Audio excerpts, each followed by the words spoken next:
இன்ட்ரெஸ்டிங்கா இருந்துச்சு. நான் பார்த்தத உங்களுக்கும் சொல்லலாமே அப்படின்ற ஒரு நல்ல எண்ணத்தினாலதான் இந்த வீடியோவே போடுறேன். சோ இந்த வீடியோ உங்களுக்கு யூஸ்ஃபுல்லா இருந்துச்சுன்னா ஜஸ்ட் பார்த்துட்டு மட்டும் போயிடாம ஒரு லைக் போடுங்க. பரோட்டான்றது எந்த கண்ட்ரியோட ஃபுட்டுன்னு பாத்தீங்கன்னா ஸ்ரீலங்கன் ஃபுட் தான். இது பேசிக்கா அங்கிருந்து தான் ஆரம்பிச்சது. ஆனா இன்னைக்கு இந்தியன் ஃபுட் என்ன அப்படின்னு நம்ம நேஷனல் ஃபுட்டை கேட்டோம்னா அதையும் பரோட்டான்னு சொல்ற லெவலுக்கு ரொம்ப ஃபெமிலியர் ஆயிடுச்சு. ஸ்ரீலங்கால செகண்ட் வேர்ல்டு வாருக்கு முன்னாடி தான் பரோட்டான்றது ரொம்ப யூஸ் பண்ணிட்டு இருந்தாங்க.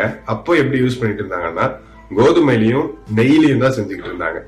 செகண்ட் வேர்ல்டு வாருக்கு அப்புறம் வந்து பாத்தீங்கன்னா கோதுமையும் நெய்யும் கொஞ்சம் தட்டுப்பாடு ஏற்பட்டிருக்கு. அதனால மைதால பிளஸ் எண்ணெயை மிக்ஸ் பண்ணி நார்மலா இப்போ நம்ம சாப்பிடுற மாதிரி பரோட்டாவை சாப்பிட்டுட்டு இருக்காங்க. அதே மாதிரி அது மைதால செய்ய ஆரம்பிக்கும் போது ஃபர்ஸ்ட் குதிரைங்களுக்கு தான் ரெகுலர் ஃபுட்டா கொடுத்துட்டு இருந்தாங்க. ஏன்னா அப்போ இப்ப இருக்க மாதிரி கார்லாம் பெருசா எல்லார்கிட்டயும் இருக்காது. சோ அதனால குதிரைங்க நிறைய இருக்கும். மைதால செஞ்ச ஃபுட்டை கொடுத்தோம்னா குதிரைக்கு டைஜஸ்ட் ஆக கொஞ்சம் டைம் எடுத்துக்கும். சோ அந்த ரீசன்னால அப்படி கொடுக்க ஆரம்பிச்சாங்க.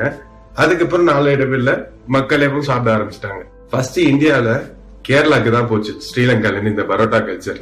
ஸ்ரீலங்கால இருக்க மக்கள் கொஞ்சம் பேரு கப்பல் வழியா, அதாவது கடல் வழியா கேரளாக்கு வந்திருக்காங்க. அவங்க அந்த பீச் ஓரமாவே ஸ்டே பண்ணி இருந்திருக்காங்க. அவங்க இந்த பரோட்டாவை ரெகுலரா செஞ்சு சாப்பிட்றத பாத்திருக்காங்க. அதுக்கப்புறமா அங்க இருந்த ஸ்ரீலங்கன் பீப்புளும் சரி, அங்க இருந்த லோக்கல் மலையாளிஸும் சரி, தூத்துக்குடி ஹார்பருக்கு லேபர் வேலை செய்யறதுக்காக வந்திருக்காங்க. சோ அப்படி உள்ள வந்ததுதான் தமிழ்நாட்டுக்குள்ள. என்னதான் அது ஸ்ரீலங்கன் ஃபுட்டா இருந்து கண்ட்ரில எந்தெந்த கண்ட்ரீஸ்லயோ இந்த பரோட்டா இருந்தாலும் கொத்து பரோட்டாவை கண்டுபிடிச்ச பெருமை நம்ம ஆளுங்களுக்கு தான் உண்டு. மதுரைக்கார பையன் அன்னையில இருந்து இன்னை வரைக்கும் அதுக்கு வேற வேற டிசைன், வேற வேற ஷேப், எல்லாருக்குமே ரொம்ப பிடிக்கும். ஒரு நாளைக்கு பரோட்டால ஒரு வெரைட்டி வருது. இப்போ வைரலா போயிட்டு இருக்கு கிழி பரோட்டா வரைக்கும். சின்ன பசங்களா இருக்கும்போது கூட அப்பா பைக்ல அந்த பரோட்டா வாங்கிட்டு வரும்போது ஒரு தனி டேஸ்ட், தனி வாசனையா தான் இருக்கும்.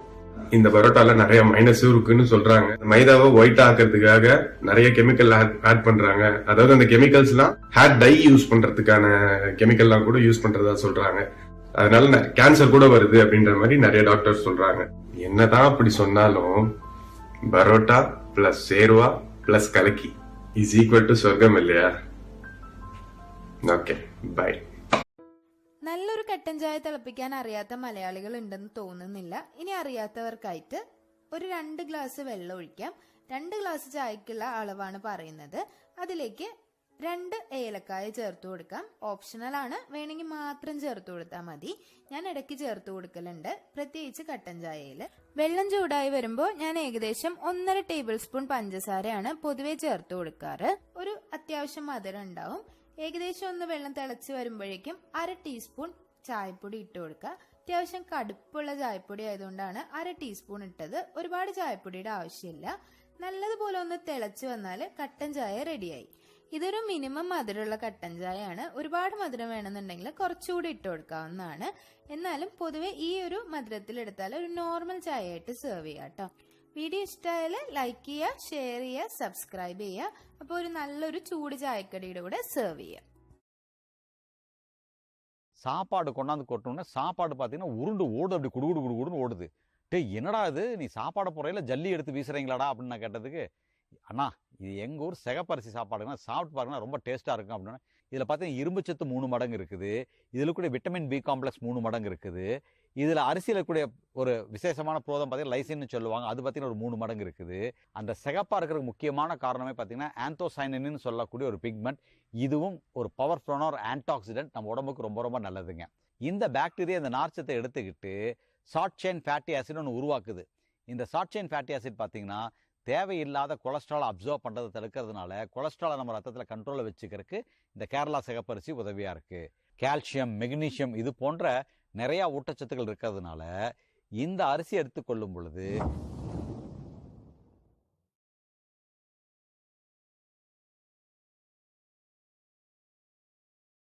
Hi hello foodies.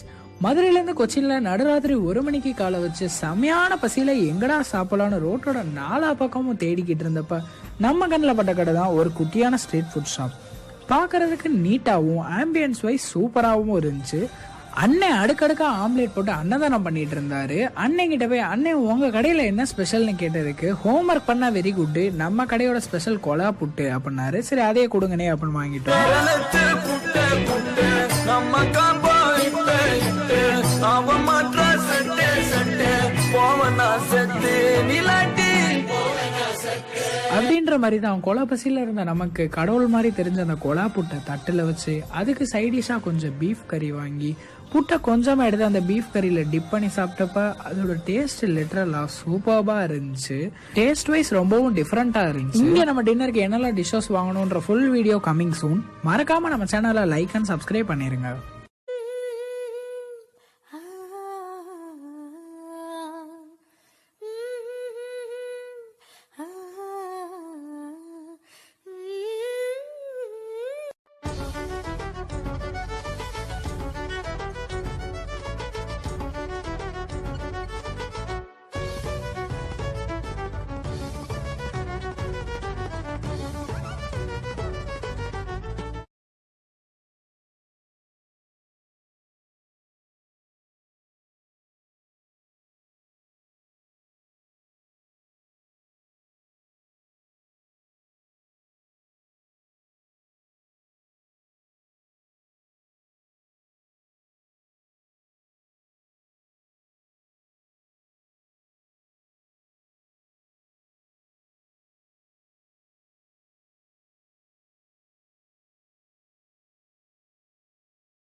India is one of those very rare societies where Jews never had to face persecution. And it's something which, if you go to Israel, they will tell you this. மாட்டிறைச்சி பற்றி சுவாமி விவேகானந்தர் என்ன சொல்லி இருக்கிறார்? அவருடைய வாழ்க்கையில் நடந்த ஒரு சுவாரஸ்யமான நிகழ்வு. ஒருமுறை விவேகானந்தரிடம் பசுக்களை பரிபாலிக்கும் சங்கத்தைச் சேர்ந்த ஒருவர் வந்து தன்னுடைய பசுக்களை பாதுகாப்பு பணிக்கு நன்கொடை கொடுக்குமாறு கேட்கிறார். அப்பொழுது அந்த நபரை பார்த்து, உங்கள் சங்கத்தினுடைய நோக்கம் என்று கேட்கிறார் விவேகானந்தர். நமது நாட்டில் உள்ள தாய் பசுக்களை கசாப்பு கடைக்காரர்களிடமிருந்து நாங்கள் பாதுகாக்கிறோம். நோயுற்ற பசுக்கள், வலுவிழந்த பசுக்கள், கசாப்பு கடையிலிருந்து வாங்கப்பட்ட பசுக்களை பரிபாலிப்பதற்காக பசு வைத்தியசாலைகளை ஏற்படுத்தி அதை பராமரிக்கிறோம் என்று பதில் சொல்கிறார். அதற்காக விவேகானந்தர் மீண்டும் கேட்கிறார், மத்திய இந்தியாவிலேயே ஒரு கொடிய பஞ்சம் எழுந்துவிட்டது. 9 லட்சம் மக்கள் பட்டினியால் இறந்திருக்கிறார்கள். இவர்களுக்காக உங்களுடைய சங்கம் என்ன செய்தது என்ற கேள்வியை எழுப்புகிறார். பஞ்சம் முதலிய துன்பம் வரும்போது நாங்கள் உதவி புரிந்ததில்லை. எங்கள் சபை பசு தாய்மையை பரிபாலிக்கும் பொருட்டே ஏற்படுத்தப்பட்டிருக்கிறது. பஞ்சங்கள் என்பவை மக்களுடைய பாவ கர்மத்தின் அடிப்படையில் ஏற்படக்கூடியது. அவை அப்படியே நடந்துதான் ஆகும். அது எப்படியோ பயனும் அப்படியே என்று சொல்கிறார். அதற்கு விவேகானந்தர், தாய் பசுக்களும் தன்னுடைய கர்மத்தினால்தான் கசாப்பு கடற்காரனுடைய கையிலே அகப்பட்டு இறக்கின்றன என்று சொல்லிவிட்டு போக வேண்டியதுதானே என்று கூறுகிறார். ஆம், நீங்கள் சொல்வது உண்மைதான். ஆனால் பசு நம் அன்னை என்று சாஸ்திரங்கள் சொல்கிறதல்லவா என்று பிரச்சாரகர் அவரிடத்திலே கூறுகிறார். அப்பொழுது நறுக்கென்று ஒன்று சொன்னார் விவேகானந்தர். ஆமாம், பசு நம் அன்னை என்பதை அறிந்து கொண்டேன். உங்களை போன்ற இத்தகைய புத்திசாலியான பிள்ளைகளை வேறு யாரும் பெற முடியாது என்று சொல்கிறார். இப்படி எந்த இடத்திலே எது சரி எது தவறு என்று பகுத்து ஆய்வு செய்யக்கூடிய அறிவினுடைய உச்சத்தில் இருக்கக்கூடிய ஞானிகளிடத்தில்தான் அந்த தகைமை இருக்கிறது. எது உண்மையான தொண்டு, எது உண்மையான தர்மம், எது உண்மையான கர்மம், கர்ம யோகம் என்று புரிந்து கொண்டு அதை செய்ய வேண்டும் என்பதிலே மிக தெளிவாக இருந்தவர் விவேகானந்தர்.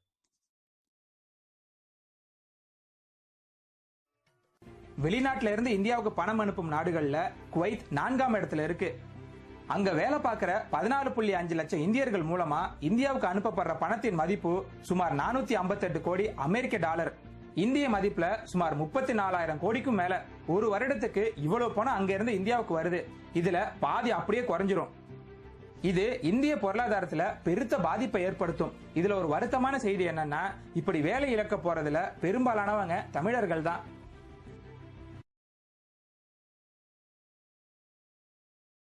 இன்றைக்கி நம்ம லஞ்சுக்கு கோடம்பாக்கத்தில் இருக்கிற கைராலி கேரளா மெஸ்ன்ற கடைக்கு தான் வந்திருக்கோம். அந்த கடையில் நாங்கள் ஆர்டர் பண்ண முதல் டிஷ்ஷே பார்த்தீங்கன்னா பரோட்டா பீஃபு, கேரளாவோட ஐகானிக் காம்போன்னு சொல்லலாம். அது கூட நாங்கள் சிக்கன் ஃப்ரையும் ட்ரை பண்ணலான்னு வாங்கினோம்.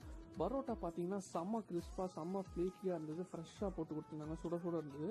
அது கூட பீஃப் அண்ட் சிக்கன் ரெண்டுமே கோகோனட் ஆயிலில் பண்ணியிருந்தாங்க, அந்த டேஸ்ட்டு தெரிஞ்சுது.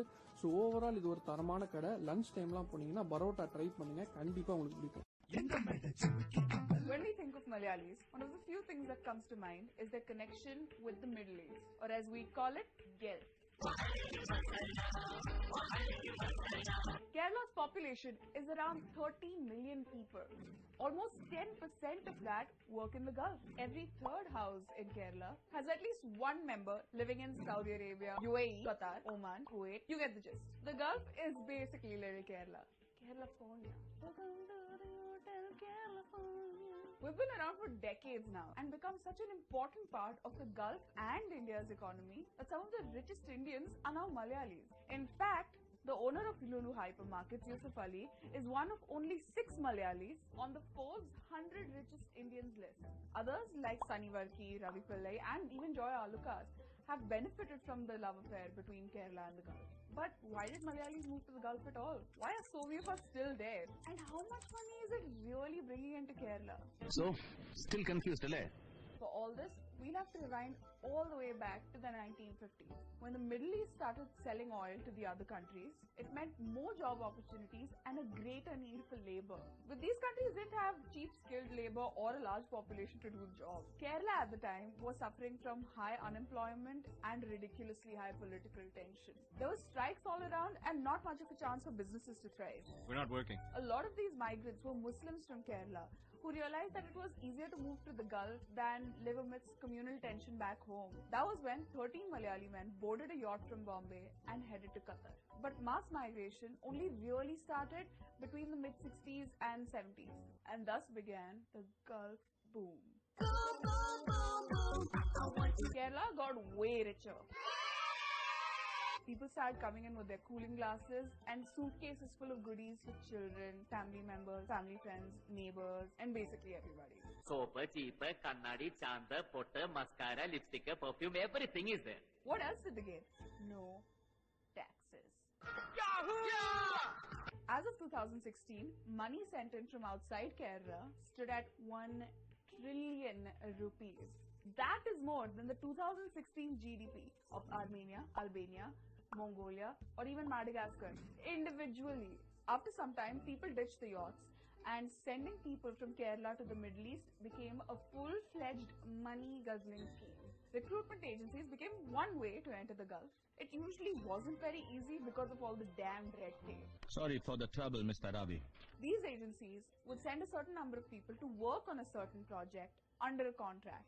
The sponsorship system Kafala limited migrants to a large extent. If they wanted to start a new job before their contract was up, they were forced to get permission from their current employer. This often made workers vulnerable to abuse or being exploited.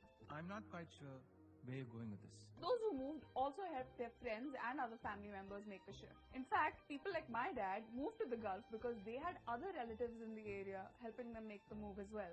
However, being sent by an agency didn't always guarantee a worker's safety. Many men and women would be working for long hours under harsh weather conditions for people who would invariably turn out to be either abusive or racist. 3 Kerala youths being tortured by their Saudi employer. As you can see in the video, it shows just how the Saudi employer hits the men with a wooden log. The 3 men who were taken to Saudi Arabia by a travel agent on the promises of lucrative jobs, instead they were given away to the Saudi man for cleaning. Women suffered the most because they didn't have opportunities at companies initially and worked mostly in the domestic sector, which wasn't covered by labor laws.